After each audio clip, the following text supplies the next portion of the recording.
Buon pomeriggio, bentrovati. Un'altra puntata di preview in una settimana particolare per il Catania che viene dopo la sconfitta di Casarano, ma anche con la presenza di Pelligra che chiaramente avrà dato anche il suo apporto perché la squadra possa risalire nella prossima partita con il Latina, di cui ci occuperemo in questa trasmissione. Ovviamente parleremo delle partite del Trapani e del Siracusa e alla fine, seguiteci fino alla fine, avremo anche uno spazio per il calcio dilettantistico con il presidente Sandro Morgana. Intanto i miei ospiti, che sono fissi ormai, fanno parte della squadra al 100% di tutte le squadre di Telecolor. Carlo Breve, ciao Carlo. Ciao Marco, buon pomeriggio a tutti. Mentre il nostro mediano di spinta è Ermanno Florio. Ciao Ermanno. Come in campo, diciamo. Come in campo, dici il mediano... Il mediano regolatore. Mediano regolatore. Buon pomeriggio Marco, buon pomeriggio a tutti quanti. Quella che toglie le regole invece di tutti i nostri telespettatori, la nostra Anna. Ciao Anna.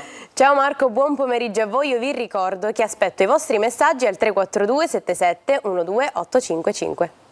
Allora io torno subito da te Anna perché andiamo veloci, anche perché appunto c'è tanta roba da farvi vedere in questa trasmissione, e torno da te per fare il punto della situazione con la giornata e la classifica. Inizia questa sera alle 20:30 la 15ª giornata di campionato con Cerignola Cosenza.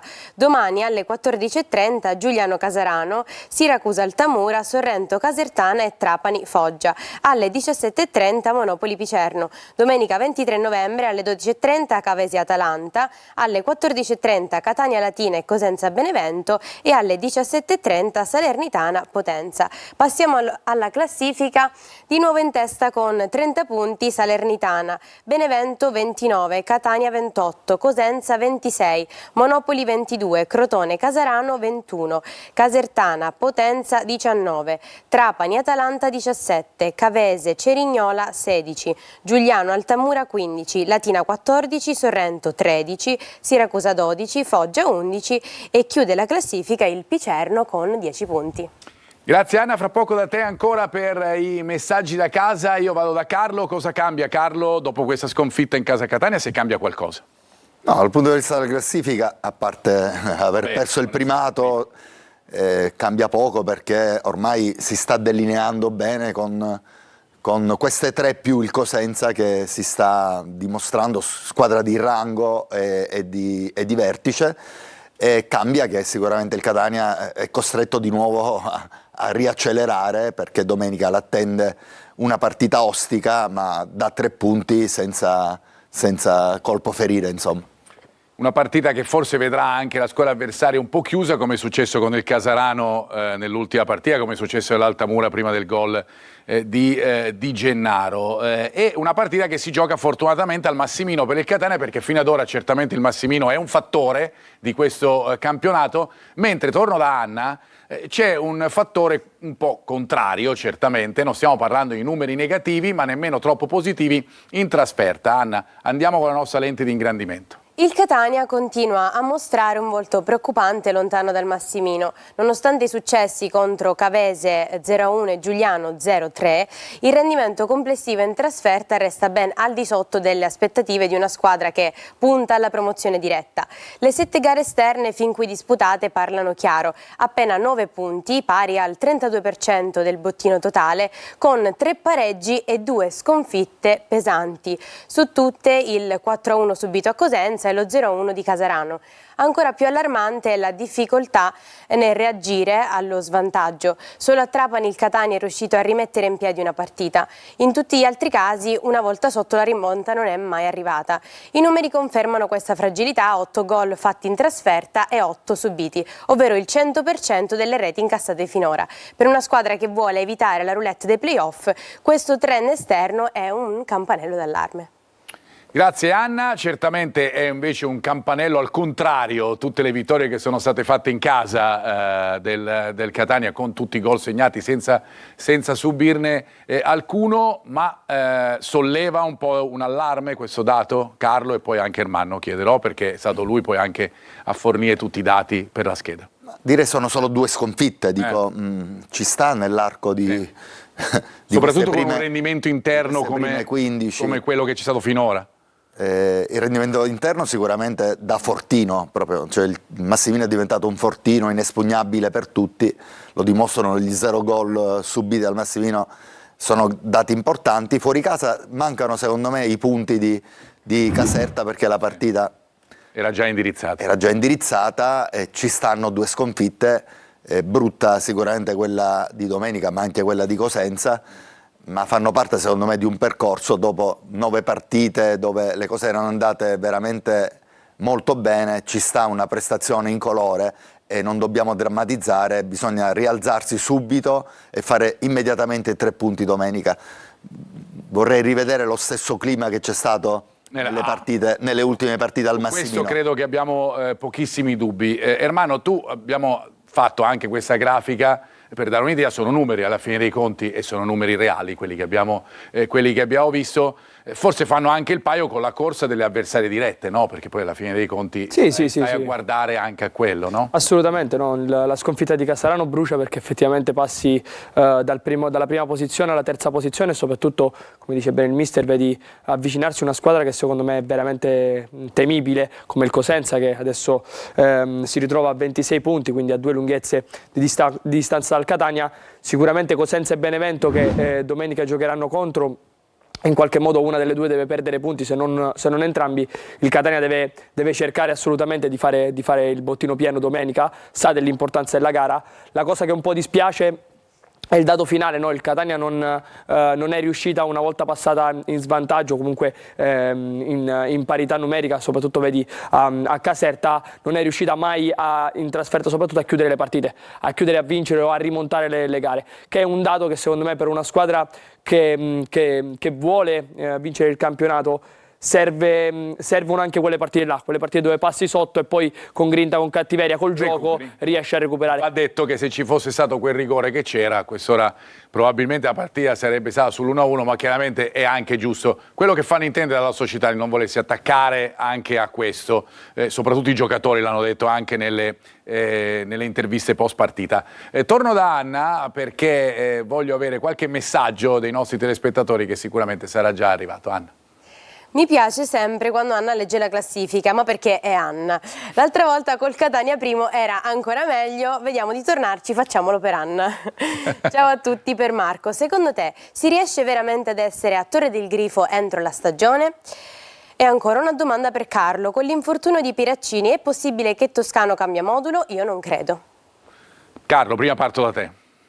Cambio di sistema? Teoricamente potrebbe essere, ci potrebbero essere sicuramente le soluzioni per giocare con una difesa a 4. Vedremo se mister Toscano resterà fedele alla sua difesa a 3.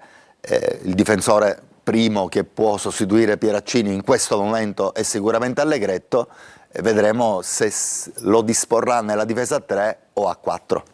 Per quanto riguarda Torre del Grifo, i tempi tecnici ci sono per entrare entro la stagione, bisogna saldare, lo ricordo, con i 4,9 milioni per chiudere completamente il pagamento. È possibile che si faccia all'inizio dell'anno 2026, da quel momento il Catania può mettersi nelle condizioni di lavorare per entrare a Torre del Grifo. Per quanto riguarda invece Anna, vabbè, lo sappiamo, stavo ricordando io le varie domande, quella non era una domanda, la vogliamo vedere sorridente, così è sempre sorridente la nostra Anna, ma quando il Catania è in testa ancora di più. Sì.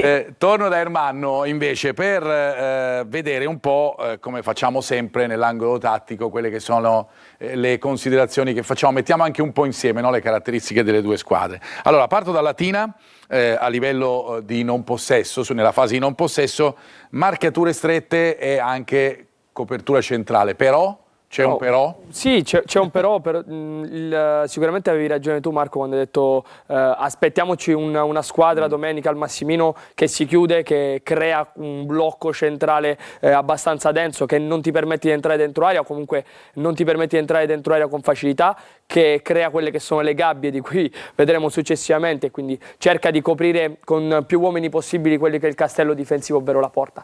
Qui vediamo una soluzione col Siracusa, un'azione col Siracusa, dove si fa tagliare il quinto di difesa e poi si crea un 1 contro 1 laterale, però la cosa che mi piace sottolineare è l'atteggiamento dei 3 difensori centrali.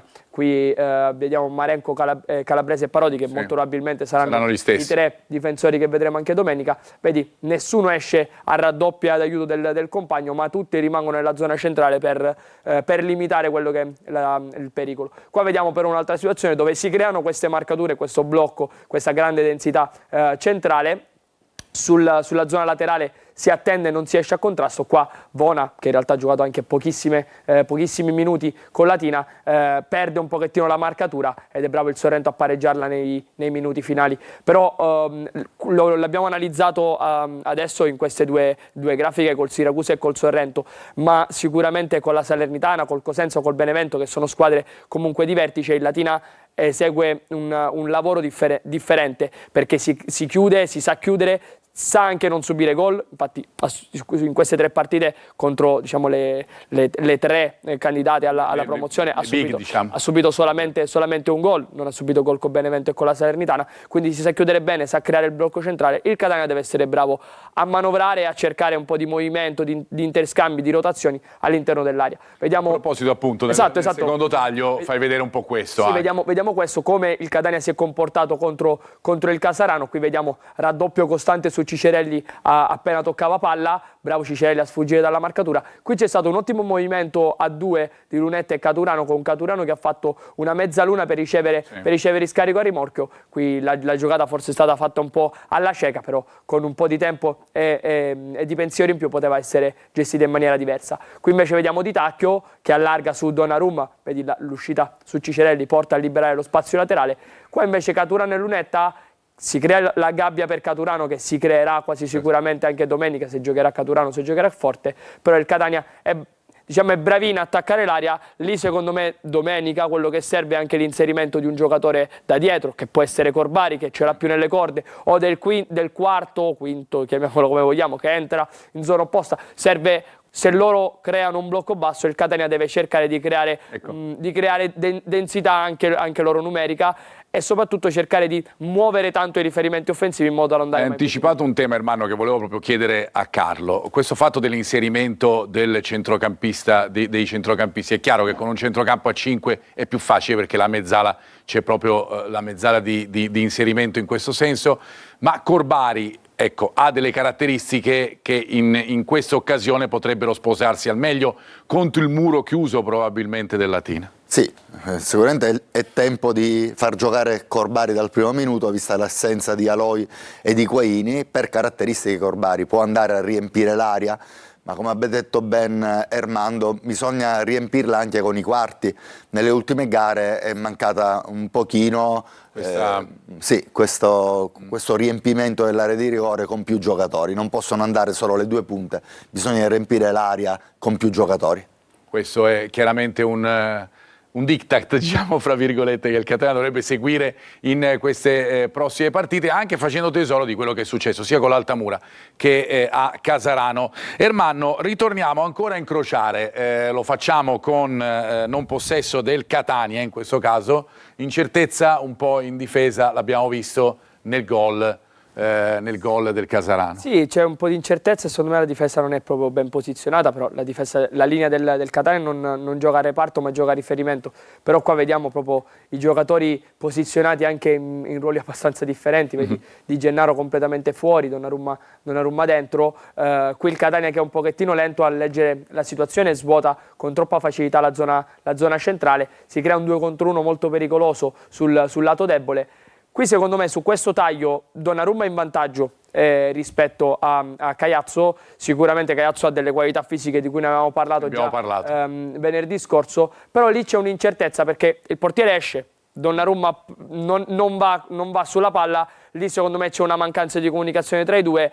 È là che sta l'incertezza, però il Catania qui non si è proprio comportata benissimo nella chiusura degli spazi e nella marcatura dei riferimenti offensivi avversari. Restiamo sulla difesa, però questa volta del Latina, perché è vero che loro soffrono gli scambi e forse sotto questo punto di vista, quello che dicevamo prima, che diceva Carlo, potrebbe essere un fattore determinante. Sì, qua più che altro questa clip ti fa vedere proprio bene come loro in alcune situazioni, come per esempio la partita col Cosenza, creino un blocco proprio basso, vedi qua, creano la gabbia. Non è una novità in questo campionato. Sì, diciamo. ormai è una costante, però vedi proprio tutti i centrocampisti e tutti i difensori dentro l'area, vedi grande confusione in mezzo, grande blocco, però lì sulla zona laterale si crea uno scambio veloce con un interscambio dei due giocatori, addirittura 4 giocatori sulla palla, marcature strette ma poca visione sia dell'avversario che del pallone, e poi sono bravo il Cosenza a trovare la rete. Però è questo quello che bisogna aspettarci domenica. Qua altro scambio di cui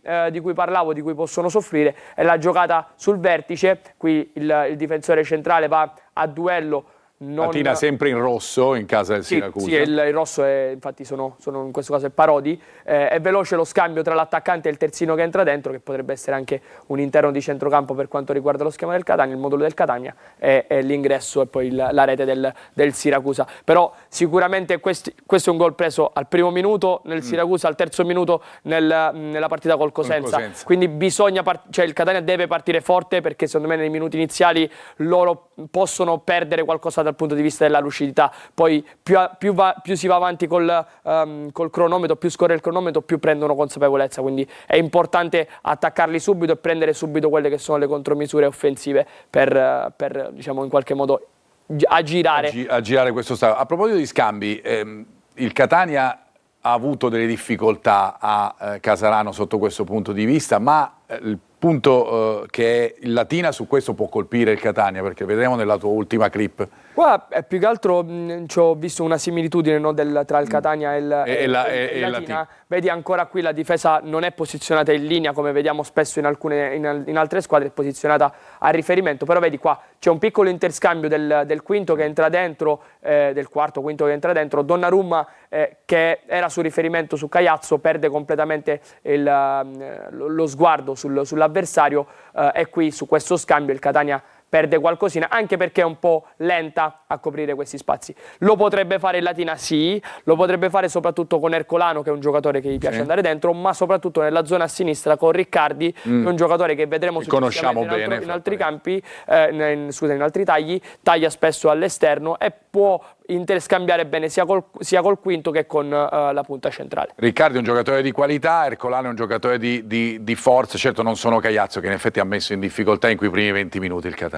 Avevamo parlato di Caiazzo, era il pericolo numero 1 dopo Chiricò. Loro hanno un centrocampo secondo me ben assortito. Il Latina Cico, ovviamente. Sì, stiamo parlando del Latina. Cico o Ergeleggio, uno dei due andrà a fare il regista, e poi hanno un giocatore di buona qualità che appunto probabilmente sarà o Pelletteri o De Ciancio. Hanno caratteristiche diverse, perché Pellitteri è più un costruttore di gioco, De Ciancio è un incontrista, è un giocatore di grande qualità che potrebbe essere o Riccardi o Quieto, che sono 2 trequartisti, quindi giocano con questo centrocampo a 3, sì, esatto, con un costruttore di gioco, un incontrista o un altro costruttore e un fantasista. Poi mi ricordo l'anno scorso giocavano così pure, mi ricordo la Latina, Riccardi poi andava sempre, spesso e volentieri a supporto delle punte. Quindi è una squadra esperta di categoria che nonostante non stia facendo sfraceli, però è una squadra che, ripeto, è di categoria. Di categoria. E il Catania affrontate nell'ultimo periodo. Scopriremo un po' meglio il Latina fra poco, subito dopo la pausa, perché ci collegheremo con un giornalista proprio di Latina che ci racconterà un po' meglio le ultime in casa nerazzurra. Fra poco.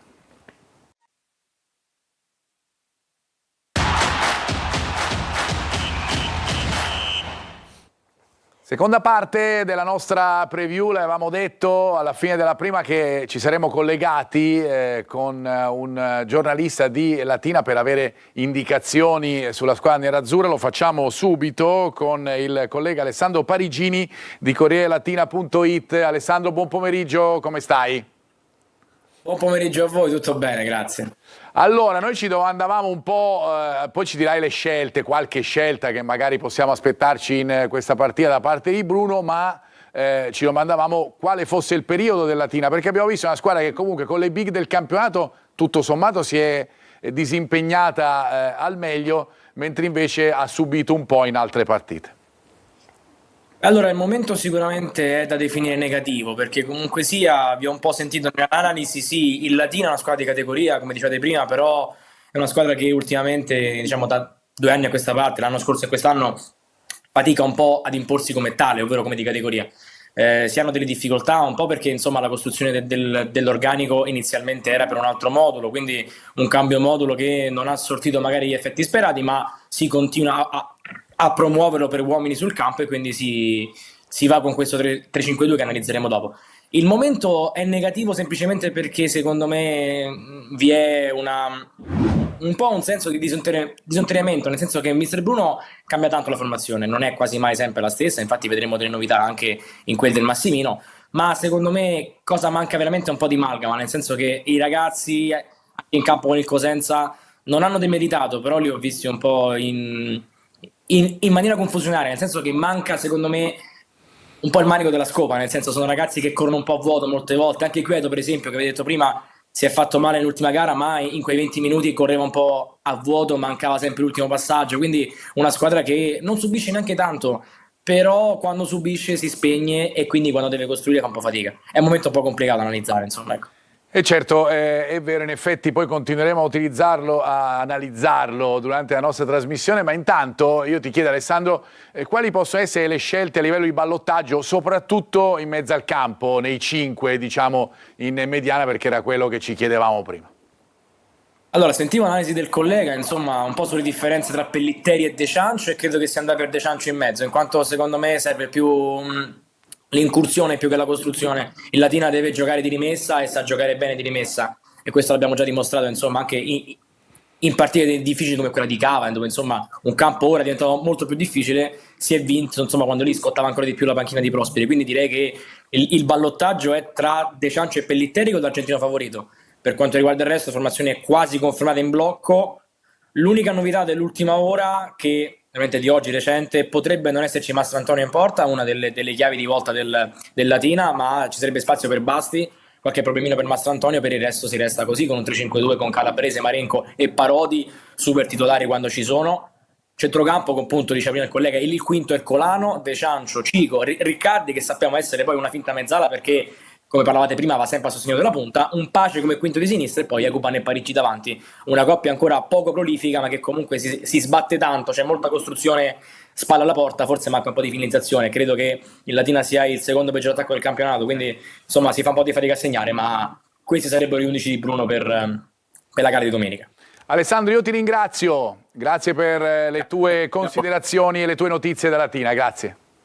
Grazie mille a voi, arrivederci. E io vado da Alessandro che ringrazio ad Anna che invece ci dà qualche altro messaggio da casa. Messaggio da Vincent. Buon pomeriggio, visto l'infortunio di Pieraccini, potrebbe essere l'occasione per Allegretto difesa a 3 o a 4? Un saluto da Anna e a voi in studio. Gennaio si avvicina, quanti acquisti? È ancora peccato per la sconfitta, potevamo sicuramente giocare una partita migliore e una vittoria sarebbe stata importante per la classifica. Speriamo di vincere domenica, forza Catania.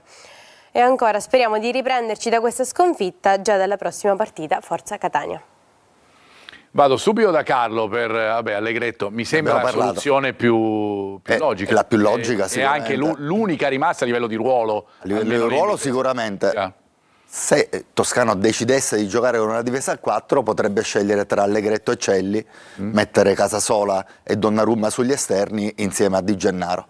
Quindi potrebbe, se volesse rinunciare ad Allegretto lo potrebbe fare schierando Di Gennaro e Celli difensori centrali. Ma secondo me la soluzione che potrebbe trovare con la difesa a 3 è mettere Allegretto da centrodestra con Di Gennaro e Celli. Con Di Gennaro e Celli sembrerebbe la soluzione più evidente. ai lati. Marco, Allegretto lo analizzavamo prima, solamente 32 minuti quest'anno. L'ultimo titolare proprio con Latina il 28 marzo dello scorso anno sportivo, però è un giocatore che viene praticamente in questo campionato, ha fatto 11 partite convocato e non ha mai giocato. E quando ha giocato ha giocato degli spezzoni, addirittura l'ultima presenza che ha fatto 5 minuti, la presenza più cospicua sono i 21 minuti contro il Monopoli. È un giocatore che secondo me Gli potrebbe anche far bene il fatto di giocare, il fatto di giocare da titolare, perché poi è un giocatore un 2001, quindi un ragazzo di 24 anni che potrebbe riprendersi anche in vista di quello che è la lunghezza del campionato, di quelli che possono essere gli imprevisti durante tutto il campionato. Col mister ne abbiamo sempre parlato bene, perché secondo me è un giocatore di grande prospetto, che è partito dalla SPAL, ma ha fatto anche diverse Serie D, 4 anni a Picerno, una formazione importante. Secondo me bisogna dargli anche un pochettino di spazio. Di spazio e di fiducia, anche perché se non gliela si dà in questa occasione, poi è difficile. Chiaro che poi quando non hai alternative, non metti l'unica alternativa di ruolo, vuol dire che evidentemente non hai ci fiducia. punti più. Esatto, non ci punti più, non ci stai puntando. Acquisti, l'abbiamo detto più volte, allora certamente ci sarà un acquisto in mediana, perché c'è Aloy. Poi bisogna fare il conto sempre con la lista, io questo lo ricordo, quando voi sentite i numeri, 4, 5 acquisti, certo è indubbio, il Catania proverà a fare delle cose nel mercato di gennaio, ma bisogna sempre poi togliere un giocatore e metterne un altro. Vale per il difensore, che probabilmente dovrebbe arrivare per dare anche un po' di alternativa a Di Gennaro, vale magari per un altro mediano, qualora si volesse fare, e vale chiaramente per un esterno che possa dare le alternative. Questi sono i ruoli da coprire. Quello che è certo che si farà è il mediano, perché chiaramente va a prendere il posto di Aloy anche in lista. Dall'altro lato bisogna giocare un po' anche con le cessioni per trovare lo spazio, così insomma abbiamo dato un po', inquadrato un po' la situazione anche per quanto riguarda gli acquisti. Ermanno, andiamo invece al gioco d'attacco, perché guardiamo sempre noi i calci piazzati, perché alla fine dei conti nei campionati valgono tantissimo, in Serie A ma anche in B e in C, e andiamo a vedere sponda Latina e poi sponda Catania. Sì, cosa c'è di diverso? Diciamo che i piazzati sono un 40% Esatto. della percentuale realizzativa dei vari gol, soprattutto in leghe minori come la Serie C. Vediamo con Latina una grande ricerca soprattutto di alcuni schemi, di alcuni lavori. Qui vediamo col Cosenza che si piazzava in maniera diversa rispetto a come si piazza il Catania, ovvero in una marcatura a zona. Il Catania marca invece a uomo. Qui vediamo l'attacco dei 3 addirittura difensori centrali, che attaccano tutti e 3 in maniera coesa la zona di caduta della palla. C'è un piccolo blocco dell'attaccante, in questo caso era Fasan, che fa un piccolo blocco e si prova ad attaccare la palla aerea. Qui invece vediamo un gol fantastico che hanno fatto contro il Sorrento. Qua è una giocata, uno schema proprio ricamato nei minimi dettagli.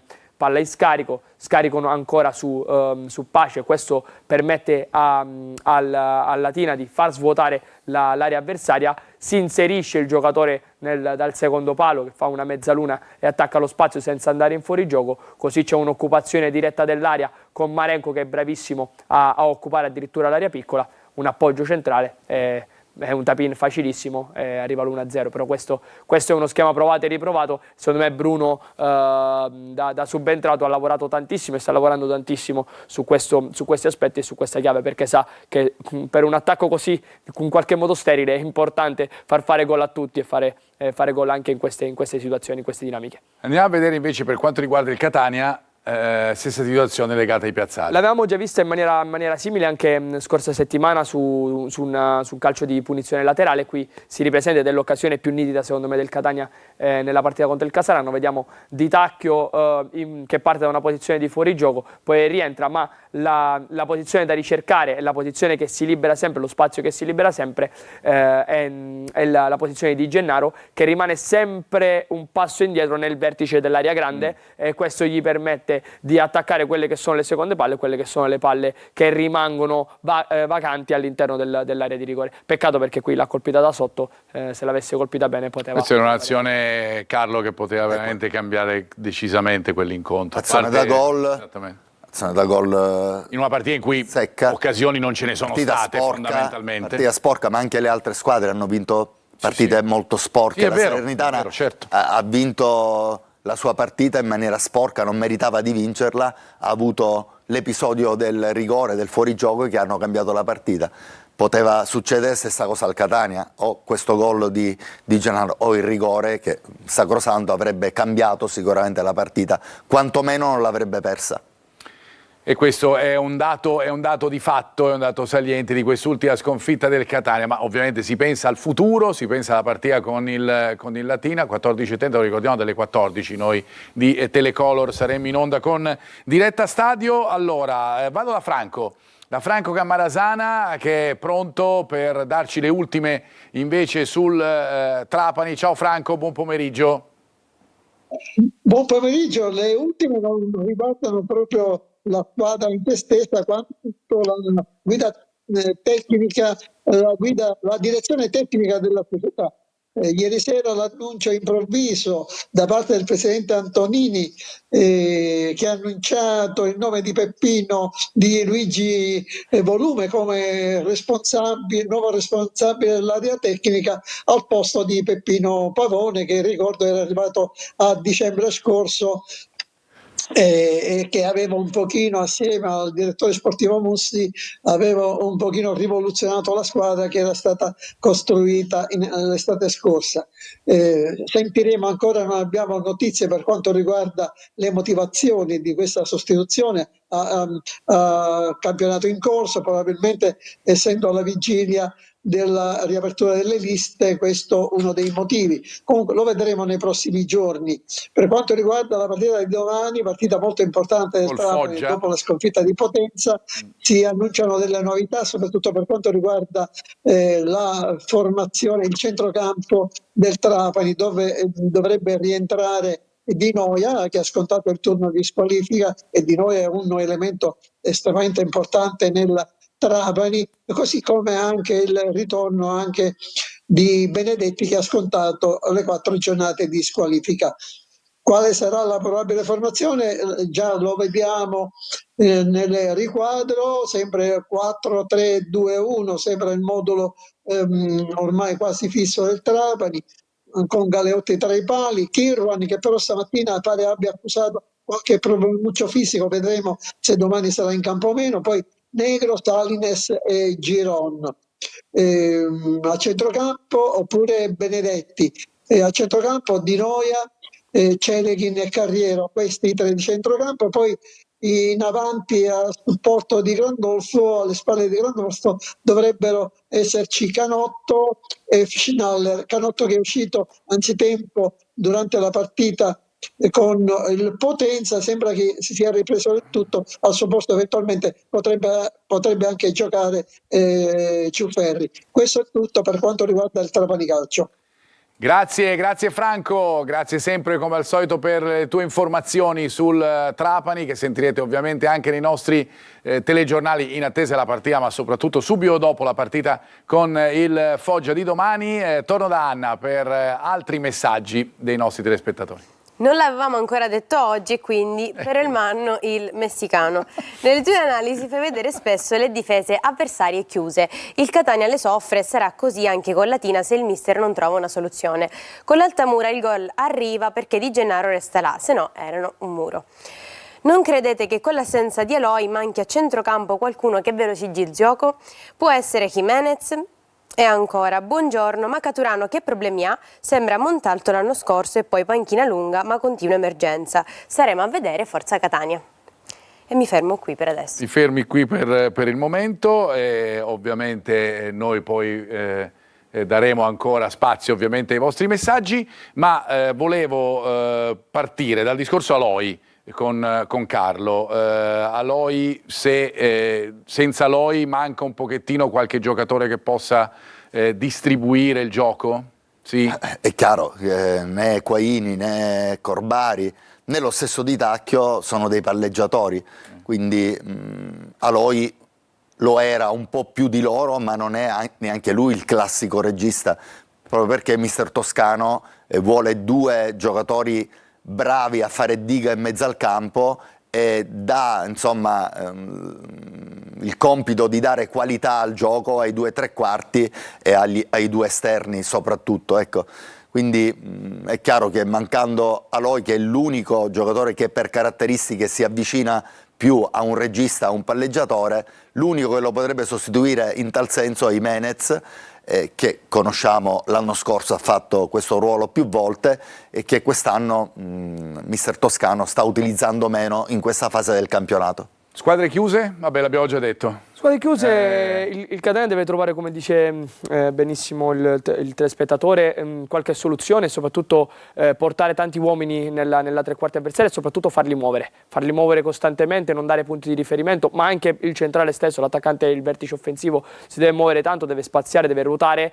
E altra soluzione di cui comunque si parla poco, quando la squadra avversaria si schiaccia tutto nella metà campo, addirittura negli ultimi 16 metri, è buono non solo l'inserimento da chi viene da dietro, ma anche l'appoggio in scarico su un centrocampista che riceve da dietro e con un tiro da fuori, con una soluzione anche dalla distanza, dalla lunga distanza. È importante muoverla, è importante portare dentro più uomini possibili, per esempio penso al braccetto che può salire, al quarto che entra dentro, che si interscambia col tre quarti. Viene da pensare Donnarumma e Cicerelli lo devono fare tanto, creando dei 2 contro 1 o dei 2 contro 2 in fascia, ma quantomeno per liberare degli spazi e poi per giocarla. Io mi ricordo su tutti il tipo di attacco che proponeva Guardiola fino all'anno scorso, del 2-3-5, quella potrebbe essere, ovviamente la qualità è diversa, però devono essere bravi a portare tanti uomini lì, a palleggiare fino a quando non trovi il varco giusto per entrare dentro. Qui il pubblico atanese però deve saper attendere, saper essere paziente e spingere la squadra fino anche loro a trovare quello spazio decisivo. Chiedo alla regia se mi fa vedere, stravolgiamo un attimo proprio di poco la scaletta, prima degli altri situazioni tattiche, ci sono le grafiche con le statistiche a confronto. Volevo vedere un po' le statistiche di Catania e Latina prima della partita di domenica al Massimino, perché attraverso appunto queste statistiche possiamo anche fare il punto della situazione. Eccole qua, con il Catania che appunto è terzo in graduatoria rispetto al 16° posto del Latina. Mi fa riflettere soprattutto un dato che chiedo di analizzare prima a Carlo e poi a Ermanno: i gol fatti nel secondo tempo, perché i gol fatti nel secondo tempo a Latina sono 9.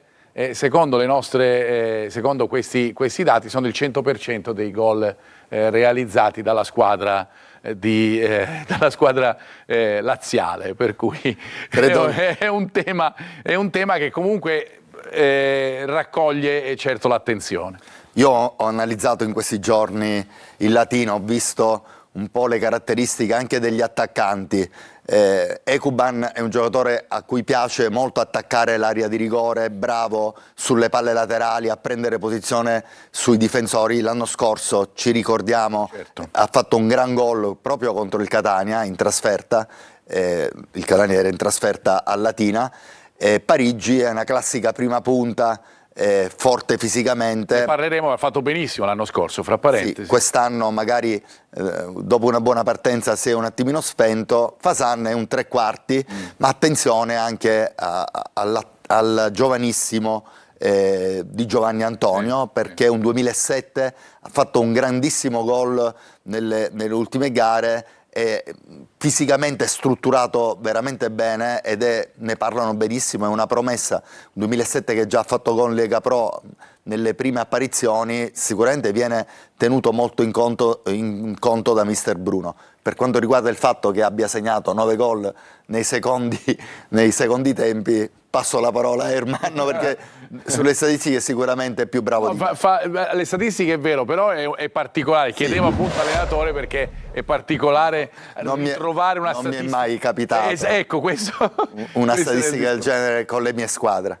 L'unica diciamo, conclusione che possiamo trarre è il fatto che comunque il Latina, soprattutto nelle partite un pochettino dove la deve sbloccare, dove deve fare la partita, fa fatica soprattutto nei primi 45 minuti a slotolare quella che è la matassa dell'avversario.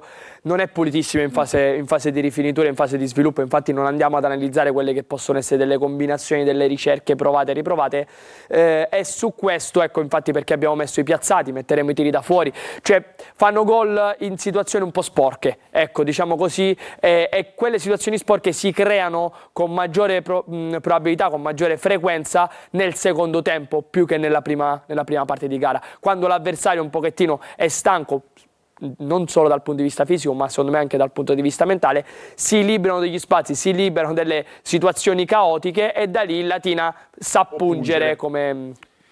Noi invece di pungere ci fermiamo, fungiamo dopo, no? Nel senso, andiamo in pubblicità, arriviamo dopo, parliamo ancora della partita del Catania, arriveremo fino alle probabili formazioni e poi vi ricordo alla fine della nostra trasmissione l'ultima parte sarà dedicata al calcio dilettantistico. A fra poco.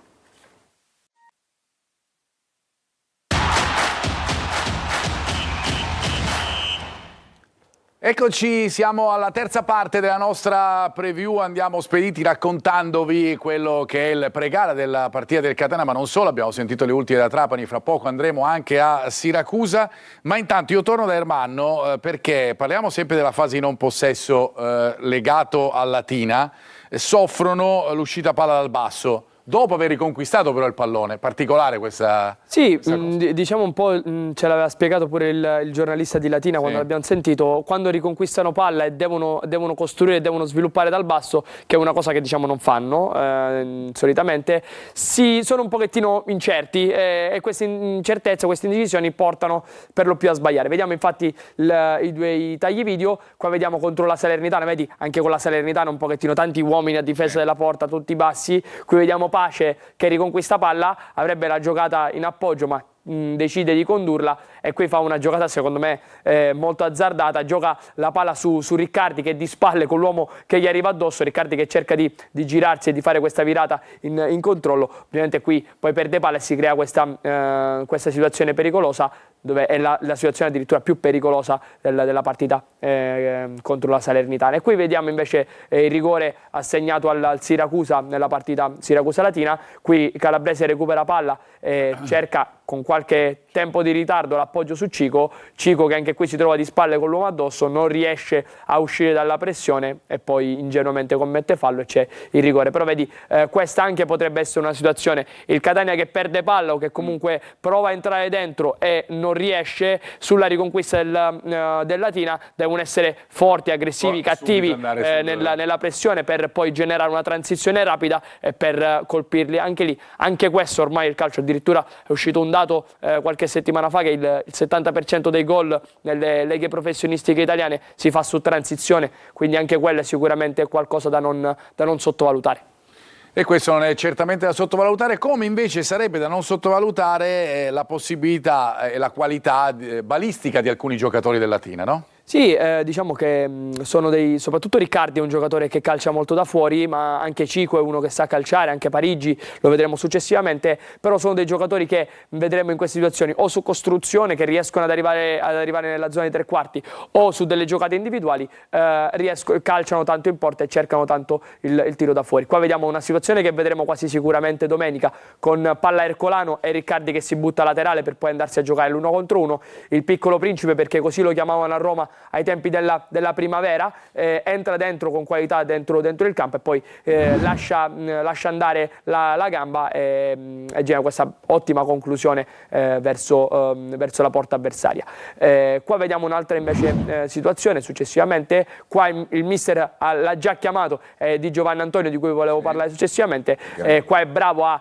Vedi queste situazioni sporche che ti dicevo prima, no? Che si generano per lo più nel secondo tempo, questa palla aerea vacante in zona centrale, e la botta. Lui è bravissimo a girarsi, qua fa un appoggio e giro senza guardare la porta perché sa dov'è, la conosce a memoria, è bravo a trovare la via della rete. Fasan, che secondo me in avanti è il giocatore con più qualità e con più estro, giocata dentro verso Cico, e qui c'è il 2-0 del Latina contro il Sorrento, anche qui vedi non c'è tanta soluzione, non c'è tanta ricerca del gioco, però poi quando arrivano lì davanti sono molto pratici. Non facile però, Carlo, trovare in Serie C, abbiamo detto, una squadra che segna solo nel secondo tempo, dato statistico impressionante, ma anche una squadra che sa colpire così tanto e bene dalla distanza, considerando il numero di marcature ridotto della squadra laziale. Eh sì, nel loro repertorio questi giocatori hanno il tiro dalla distanza e quindi bisogna essere attenti e andare a accorciare, rompere le linee anche con i difensori per evitare che possano arrivare al tiro. Torno da Anna per altri messaggi dei nostri telespettatori. Messaggio da Antonio. Buon pomeriggio. Secondo me i 4 che faranno posto per gli acquisti di gennaio sono Aloi per stagione finita, Jimenez per non aver rinnovato, Stoppa e Allegretto. Che ne pensate? Speriamo di vincere domenica, giochiamo in casa e possiamo rifarci dalla sconfitta precedente. Forza Catania. Buon pomeriggio Salvo, abbonato Tribuna A. Ma cosa aspetta Toscano a presentare un 4-3-3 visti i difensori e centrocampisti? Però col 4-3-3 i 5 trequartisti che hai comprato a inizio stagione Che fanno? dove li metti? Dove in che posizione? Qualcuno magari può giocare all'esterno. Cicerelli può fare l'esterno e lo fa. Più un 4-2-3-1 sì. potrebbe essere potrebbe una essere soluzione, sì, un'alternativa sicuramente per gli uomini che ha in rosa il Catania. Il mestiere degli italiani, il secondo mestiere degli italiani, mi dispiace Carlo, prima ti hanno dato il giornalista, che forse è un'offesa, però assolutamente. no, però il maggior mestiere degli italiani, il secondo è sempre quello dell'allenatore, per cui chiaramente diamo anche queste indicazioni che ci stanno alla fine dei conti per quanto riguarda 4-3-3 principalmente no, perché non c'è il regista. Non c'è un play, sì. Come play manca il 4-2-3-1 sarebbe l'alternativa perfetta al sistema di gioco attuato per il Catania. Questa situazione che ha il Catania adesso. Per quanto riguarda i giocatori che possono fare spazio, sì, i nomi ovviamente ne possiamo fare, ma chiaramente non li possiamo solo ipotizzare, ma non abbiamo certezze in questo senso, tranne il fatto di Aloi. Mi sentirei di escludere Allegretto, però ovviamente stiamo parlando in questo momento, è troppo presto per andare a individuare dei nomi. Quello che vi volevo dire è che a entrata ci deve essere un'uscita proprio per una questione di lista, per cui su questo è determinante quello che avverrà poi nel mercato. Le ultime, andiamo a guardare le ultime del Latina, tanto per indicare un po' la situazione della squadra della squadra del Latina, perché tramite gli ultimi risultati riusciamo a capire quello che è il momento, no? Che ci indicava il collega da Latina con i risultati, a parte la vittoria ai rigori in Coppa Italia contro il Perugia, ci sono nelle ultime partite solo risultati in tono negativo, con la partita con il Giuliano Persa, il 2-2 di Sorrento, il buon pareggio interno certamente con la Salernitana 0-0, poi le 2 sconfitte consecutive a Siracusa, pesante, e quella con il Cosenza nell'ultima per i 14 punti. Ricordiamo che la vittoria non arriva al 3 ottobre, ma la vittoria è stata una vittoria pesante perché è stata la vittoria con il Benevento. Per cui a testimonianza di quello che vi dicevamo prima, che è una squadra che con le big fa delle buone prestazioni. Andiamo a presentare il mister del Latina, vediamo la grafica di Bruno, lo chiamano il colonnello, pensate, perché ha un trascorso importante con il Latina, e l'anno scorso, da quando è arrivato, ha fatto bene, è arrivato anche alla salvezza, che ha portato il Latina a centrare questo record di 5 stagioni consecutive in Serie C. Andiamo poi al giocatore più rappresentativo, che è Parigi. Andiamo a vedere l'anno scorso a Rimini, 14 gol per lui, poi 8 assist, un giocatore certamente di qualità per quanto riguarda il Latina. A proposito di Parigi, Ermanno, abbiamo fatto anche un mini taglio. Diciamo. Sì. Diciamo che per Parigi lo scorso anno è stato il primo anno in doppia cifra nei professionisti, per un giocatore che secondo me è abbastanza navigato. Vediamo un po' le caratteristiche di quello che è il giocatore che hai ben presentato tu, Marco. È un giocatore che sa lavorare molto bene dentro aria, ed è uno che colpisce e sa colpire le palle aeree. Qua vediamo si muove benissimo contro la marcatura, contro la doppia marcatura cosentina, è bravo a attaccare soprattutto il primo palo. Qua vediamo un'altra situazione con palla sempre al quinto, in questo caso il quinto opposto, che era Porro, che si gioca l'1 contro 1 laterale, però da evidenziare è proprio il movimento del numero, se non sbaglio, 94 del Latina, che fa questo taglio sul primo palo, andando a prendere il tempo sul difensore, ed è molto bravo in questa giocata, anche in questa giocata aerea. E qua vediamo quello che ti dicevo prima, no?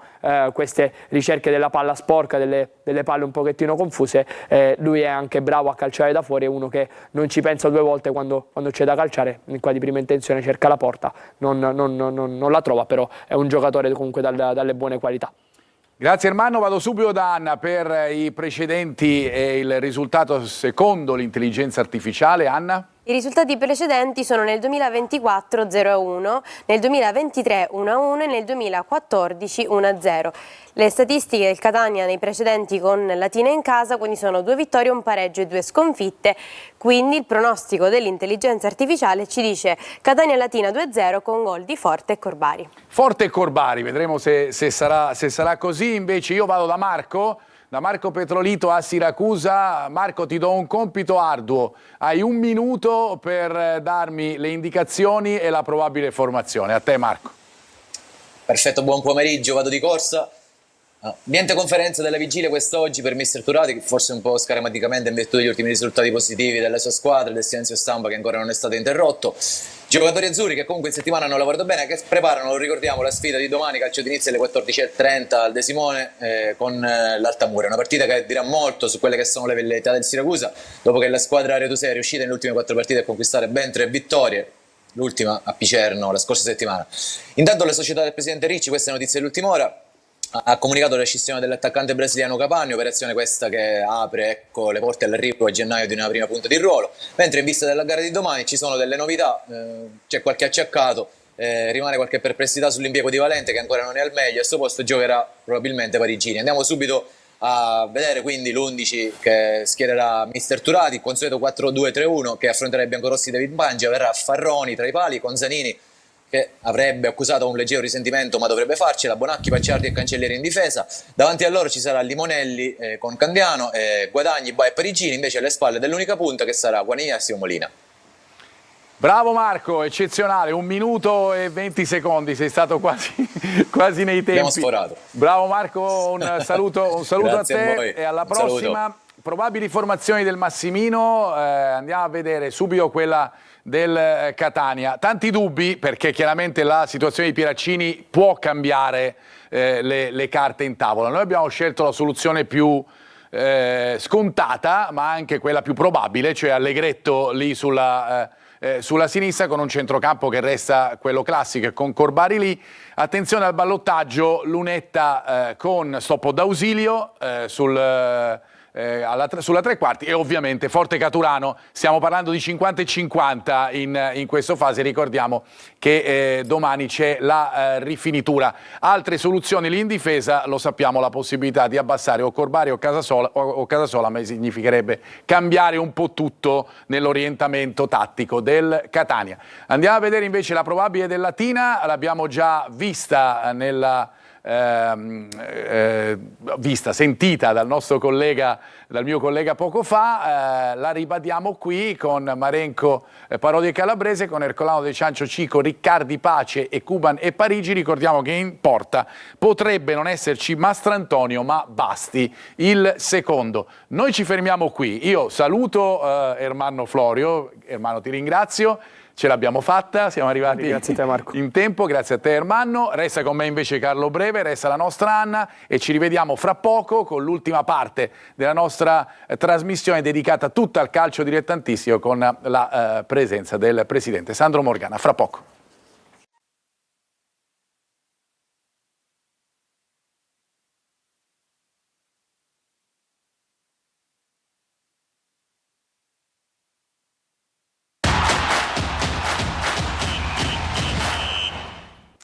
Eccoci qua, ultima parte della nostra preview. Cambiano i miei ospiti, affrontiamo un tema importantissimo come quello del calcio nostro, regionale, anche dilettantistico. Lo facciamo ovviamente con il presidente della Federcalcio Sicilia, Sandro Morgana. Presidente, buon pomeriggio, ben ritrovato anche. Ben ritrovato, Carlo, sei sempre con noi. Alla mia destra invece con sempre piacere ritrovo Alberto Cigalini, responsabile delle nostre produzioni sportive. Ciao Marco. Ciao Alberto. E poi Luca Di Gregorio. Ciao Luca. Buonasera a tutti. Allora, un parterre de roi veramente in cui approfondire tanti temi, partendo come al solito, Presidente, dallo stato di salute del nostro calcio, del calcio siciliano. Che cosa ci dice? Che cosa è cambiato rispetto all'ultima volta che l'abbiamo avuta ospite? Stiamo parlando di 8 mesi fa circa. Sì, è cambiato che, come dire, abbiamo registrato questa stagione sportiva una partecipazione intensa, molto, molto sentita da parte delle società. Abbiamo avuto un più 45 società, che era da tempo che non si verificava, tra calcio a 11 e calcio a 5. Abbiamo diminuito in maniera significativa il numero dei ripescaggi in eccellenza, in promozione. Siamo riusciti a riportare da 56 squadre a 60 l'organico della promozione e contiamo di portarlo a 64 se le cose continuano ad andare così, in un contesto generale che vede la prima e la seconda categoria molto ben rappresentate e una tenuta sostanziale della terza categoria.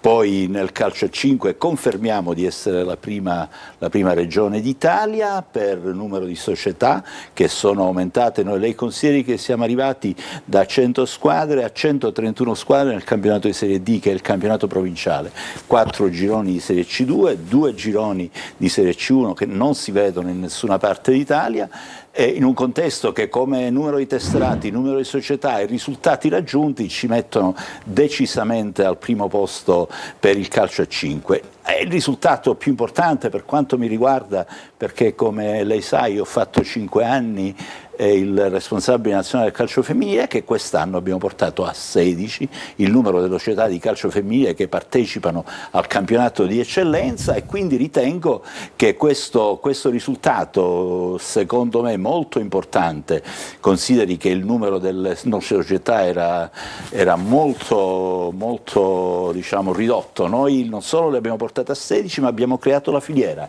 C'è l'Under 19, l'Under 17, l'Under 15, l'Under 12. E ieri c'è stato un allenamento della nostra rappresentativa di calcio femminile, l'altro ieri, non ieri, e tutti mi hanno detto che sono rimasti entusiasti perché c'è, come dire, l'anno scorso la rappresentativa era Under 23, noi abbiamo puntato sulle 17enni e sulle 18enni, siamo usciti ai quarti finale, già superato il turno, è stato un fatto importante. Quest'anno quelle 18enni hanno un anno in più di esperienza, più c'è un sistema che si allarga, anche grazie al nostro progetto Ragazze con i Tacchetti, di questo mi lascia veramente molto contento. A fronte di questo, e concludo, abbiamo, come dire, facciamo nostro, ma lo avevamo fatto da prima, il concetto di andare oltre la partita. Il calcio dilettantistico deve andare oltre la partita perché deve dare un significato ad alcune cose che fa, quindi un grande impegno nella dimensione del sociale, un impegno di contrasto a tutte le violenze, alle violenze sulle donne, alle violenze sugli anziani, sulle fasce più deboli, alle violenze sugli arbitri e alle violenze contro calciatori. C'è un impegno totale da parte del Comitato regionale in questo senso. Abbiamo, diciamo, rinnovato il nostro, come dire, apparato dirigenziale dell'area sociale. Abbiamo in questi giorni concluse delle importanti attività di partnership nel settore energetico e anche nel settore, diciamo così, delle politiche del safeguarding, andando in direzione di una digitalizzazione di tutti questi servizi. Questa è una cosa molto importante perché le società tante volte lo sottovalutano, invece la tutela dei minori è una cosa di primaria importanza per l'organizzazione dello Stato e per l'organizzazione federale. Andare in direzione della digitalizzazione dei servizi riguardanti il safeguarding significa che noi diamo a tutte le società gratuitamente uno strumento per poter essere sempre a controllo di determinate cose, di determinati aspetti. Il tema sostanziale di tutto questo è, come dire, dare un significato, perché il nostro futuro sarà caratterizzato da quello che noi intendiamo per sostenibilità. Certo. E siccome, secondo quelli che sono i risultati del rapporto Banderland, la sostenibilità è la capacità di soddisfare i bisogni delle generazioni presenti senza, diciamo così, portare danno ai bisogni delle generazioni future. Quello che non si è fatto. Quello che non si è fatto, quindi significa tutela della salute, significa tutela dell'ambiente, significa tutela dei valori, significa formazione, significa per le attività, per le società sportive avere un'organizzazione seria basata sul senso dell'appartenenza e sul sapere guardare al futuro. Mi sembra, Alberto, che si possa ripartire proprio anche dalle ultime parole che ha detto il Presidente, questo concetto di andare oltre la partita, che è un tema molto importante secondo me, oltre l'ultimo che abbiamo toccato, proprio nel calcio dilettantistico. Assolutamente, il Presidente è stato enciclopedico nel suo intervento, ha colto tantissimi spunti, anzi proprio tutti. Io ne rilevo uno che è quello proprio legato al contrasto alla violenza, che è un tema che mi sta molto a cuore e so che sta molto a cuore pure a lei. State facendo una campagna territoriale di educazione culturale, direi, ancor prima che sportiva in questo senso. Le chiedo quali riscontri stanno arrivando, che indicatori avete in questo senso? Beh, io credo che ne abbiamo uno che è molto importante, e cioè che, diciamo, nel periodo immediatamente successivo al Covid, noi c'è stata una stagione sportiva che abbiamo registrato 95 casi di aggressione all'arbitro, che è una tragedia. Una tragedia, lo dico lo dico perché è una cosa che sento in maniera particolare, perché io ho fatto l'arbitro per tanto tempo, ho arbitrato a livello di Serie D, quindi capisco quali sono le difficoltà dell'arbitro quando scende in campo.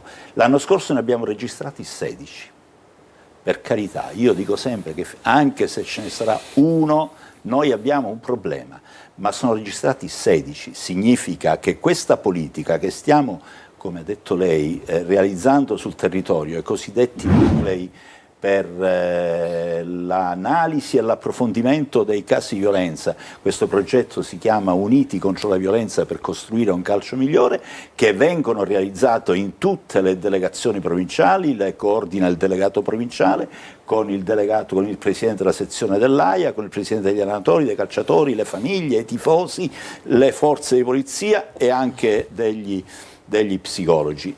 Questo lavoro sta dando dei risultati, questa attenzione sta dando. Infatti, se l'anno scorso noi non ci fossero stati i fatti di riposto, e io non sto qua ad esultare perché i fatti di riposto sono stati per me molto, molto duri, molto brutti, credo che già l'anno scorso, insieme all'AIA, questo lavoro che stiamo facendo insieme a Michele Giordano sta dando i suoi risultati da questo punto di vista. Quindi io continuo ad essere fiducioso, però è evidente che registro sempre, come dire, iniziative improprie, chi stringe le mani nel collo all'arbitro, sì, chi lo tiene. Ecco, tutto questo è incredibilmente vergognoso, e quindi le nostre iniziative continuano ad andare in questa direzione. Poi è chiaro che se agli arbitri verrà riconosciuto lo status di pubblico ufficiale o di incaricato di pubblico servizio, poi alla fine ce la siamo cercata, quindi ognuno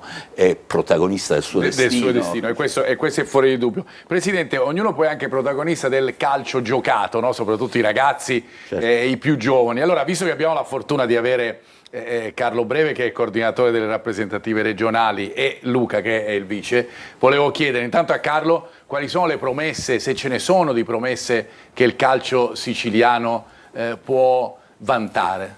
Intanto colgo l'occasione per ringraziare di nuovo il nostro Presidente, che mi ha rimesso in cima alla sfera tecnica e mi ha concesso di avere Luca come ruolo più centrale proprio a fianco a me, e portare pure Simone Palma, che è un altro uomo di campo, dentro il nostro staff.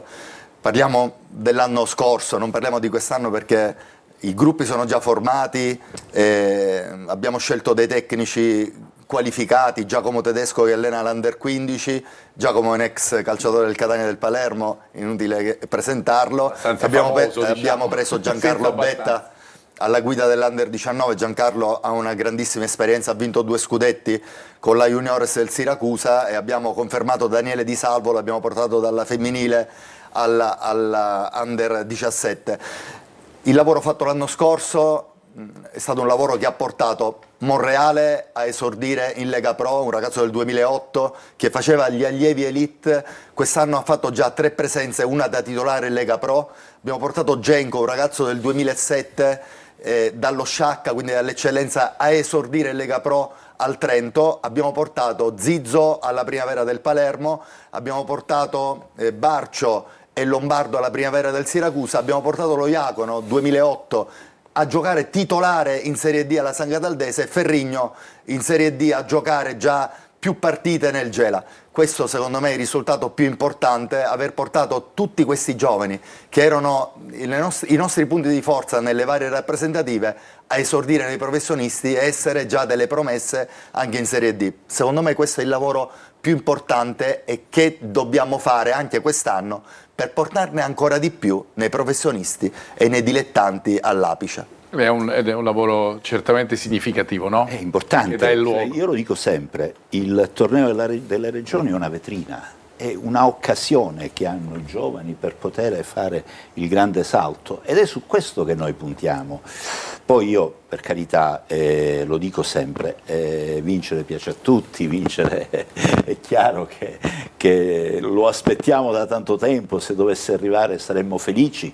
Io dico però sempre che il mio più importante risultato è quello di aver vinto il titolo italiano del fair play, nel senso che le nostre rappresentative si sono comportate bene, non hanno mai reagito, non hanno mai protestato con l'arbitro, c'è stato un atteggiamento veramente che mi ha commosso da questo punto di vista, quindi per me il risultato è raggiunto. Poi ci sono le cose che ha detto lui che sono importanti e poi ci sono le scelte che come dire, avere scelto Carlo è stata una scommessa, lui si è calato perfettamente nel ruolo di coordinatore, di selezionatore, lo fa benissimo, ha sposato in maniera totale quelle che sono quello che è il mio sentiment nei confronti e quindi di questo io gli sono sempre grato, ma gli sono grato non perché lo fa bene in maniera professionale, ma perché lo fa con il cuore e ci crede veramente. Lo vediamo anche in queste immagini, Carlo Breve, che ci lega, come dire, un rapporto di grande affetto. sono immagini del torneo della regione dell'anno scorso,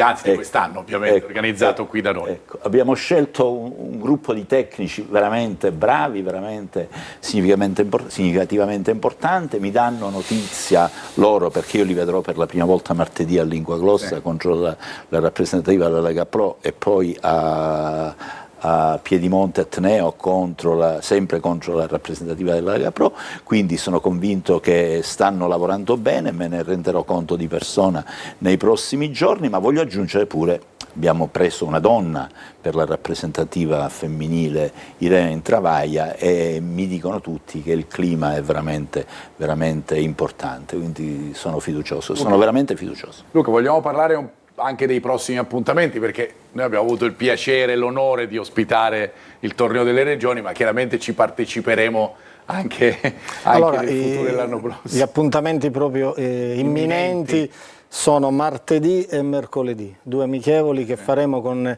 le rappresentative di Lega Pro Under 17 e Under 15, rispettivamente, come diceva il Presidente, a Lingua Glossa e a Piedimonte Etneo, alle 14:30. Questi sono gli appuntamenti più importanti e più imminenti. Poi noi, prima di Natale, faremo altri raduni a completamento della visione appunto di tutti i calciatori, ancora ne abbiamo alcuni da vedere.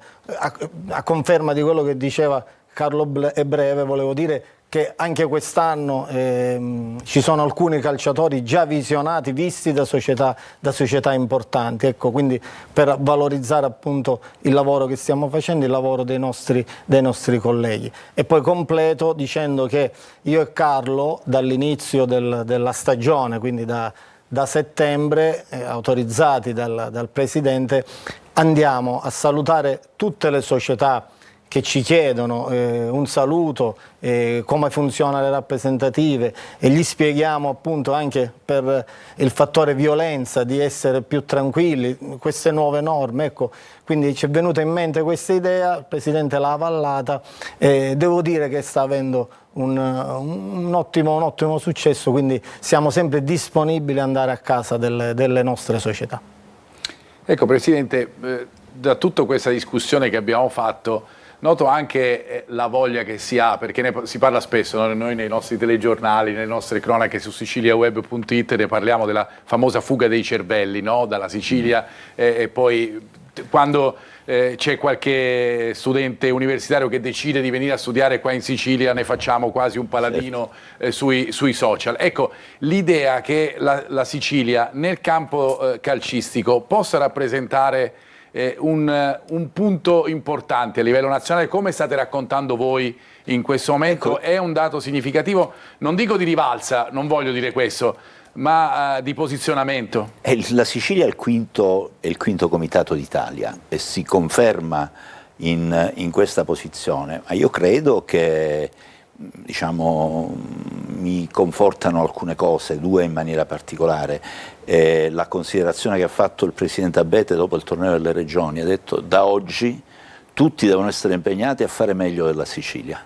E questo già vuol dire che abbiamo. Poi c'è questa, come dire,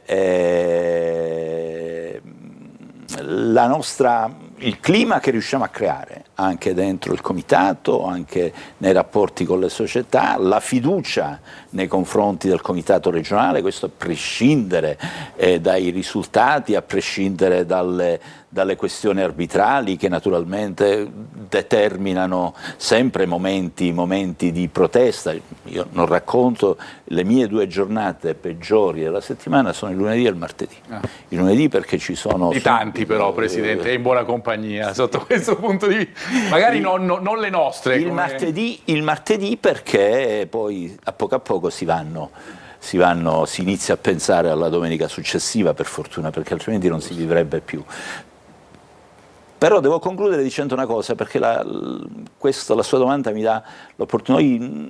Noi per tante cose veniamo presi a modello, per tante cose della Lega Libertà. Io credo che questa regione ha bisogno di avere delle squadre in Serie A, ha bisogno di avere dei punti di riferimento importanti in Serie A come li aveva un tempo, perché questo fa da traino, come fanno da traino i grandi eventi che cerchiamo di realizzare sempre. Però avere 2 squadre in Serie A, io, per carità, immeritatamente sono socio onorario di Catania e Rossazzurra e lo sono veramente con tanto piacere, e quindi dico sempre che io tifo per Palermo e per Catania, perché sono il presidente della Federcalcio Siciliana e lo trovo doveroso.